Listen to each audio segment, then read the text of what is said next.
नहीं किया है। दोनों तरफ सीट शेयरिंग पर बात लगातार चल रही है और दावा है कि जल्दी ही सीटों पर समझौता हो जाएगा।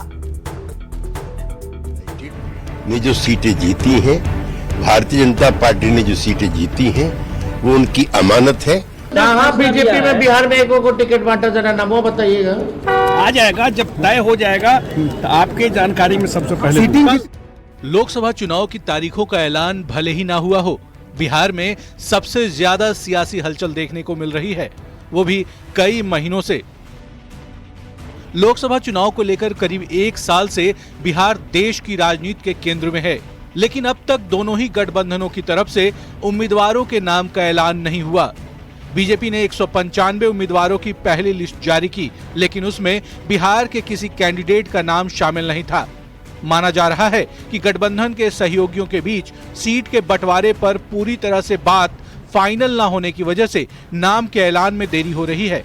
हालांकि जेडीयू के राज्यसभा सांसद संजय झा ने कहा कि बहुत जल्दी सीटों का ऐलान हो जाएगा, इसमें कहीं कोई पेच नहीं है। जेडीयू कितनी सीटों पे लड़ेगी? आ जाएगा, जब तय हो जाएगा तो आपके जानकारी में सबसे पहले। सीटिंग जितनी थी उससे कम का तो सवाल नहीं है। कहा ना कि सारी जानकारी जब हम लोग बैठेंगे सारा डिटेल दे देंगे। एनडीए में कहीं कोई सीटों को लेकर एनडीए की तरह ही इंडी अलायंस का भी दावा है। नेता प्रतिपक्ष तेजस्वी यादव का कहना है कि एनडीए से पहले वो लोग सीटों का ऐलान कर देंगे। हम तो बोले भाई बातचीत चल रही है, एनडीए से पहले हम लोगों का हो जाएगा। लेकिन आप देखिएगा जो लिस्ट भाजपा का निकला, बिहार का तो किसी का नहीं निकला। कल सुप्रीम कोर्ट ने हाँ, बीजेपी में बिहार में एक को टिकट बांटा, जरा नामों बताइएगा। सूत्र बता रहे हैं कि 7 और 8 मार्च को दिल्ली में एनडीए में सीटों के बंटवारे को लेकर मंथन हो सकता है और 8 मार्च को दिल्ली में बीजेपी की केंद्रीय चुनाव समिति की बैठक में बिहार के उम्मीदवारों के नाम पर भी चर्चा होगी। वैसे बता दें कि बिहार में लोकसभा की 40 सीटें हैं। बीजेपी और जनता दल यूनाइटेड ने 17 सीटों पर उम्मीदवार उतारे, जबकि एलजेपी के खाते में 6 सीटें आईं। 2019 चुनाव में एनडीए ने 40 में से 39 सीटें जीत ली। बीजेपी के खाते में 17, जेडीयू के खाते में 16 और एलजेपी के खाते में 6 सीटें आईं। तब के महागठबंधन को सिर्फ 1 सीट पर जीत मिली, जो कि कांग्रेस के खाते में गई। 2024 में एनडीए 40 सीटें जीतने का दावा कर रहा है, जबकि इंडी अलायंस का दावा है कि वो चौंकाने वाला रिजल्ट देखेंगे। एनडीए में पिछली बार से ज्यादा पार्टियां शामिल हैं, वहीं इंडी अलायंस की तस्वीर भी थोड़ी बदली सी है। अब देखना ये होगा कि किस फॉर्मूले पर और कब तक बिहार में लोकसभा की सीटों का बंटवारा हो पाता है। न्यूज 18 के लिए पटना से आनंद अमृतराज और रवि एस नारायण के साथ bureau report. Patna smart city की तरफ से एक बार फिर से पब्लिक एड्रेस सिस्टम के जरिए नया प्रयोग चर्चा का विषय बना हुआ है और लोग इसकी उपयोगिता भी समझने लगे। इस बार लोकसभा चुनाव को देखते हुए पब्लिक एड्रेस सिस्टम में जिंगल फिट कर दिया है और कुल 51 जगहों पर जिंगल के माध्यम से वोटर्स को जागरूक किया जा रहा है। पटना स्मार्ट सिटी के अधिकारी भी मानते हैं कि इस सिस्टम के जरिए चलाए जा रहे अभियान से वोटिंग प्रतिशत में काफी इजाफा होगा। पटना के गोलघर चौराहे के पास जायजा लिया न्यूज 18 संवाददाता रजनीश कुमार ने।